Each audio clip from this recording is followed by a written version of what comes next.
trabaho madali. Wala kang karapatang maliitin yung trabaho ng iba. Yung iba sasabihin, gwardiya lang naman yan, rider lang naman yan, construction worker lang naman yan, gasoline boy lang naman yan, fast food crew worker lang naman yan. Pucha, nagkaroon lang tayo ng maganda-gandang klase ng trabaho. Akala na natin kung sino na tayong entitled sa mundong to. Minamaliit natin yung mga taong mas mabababa yung sa atin.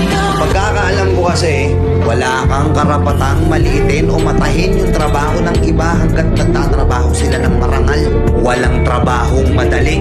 Lahat nagdadaan sa hirap.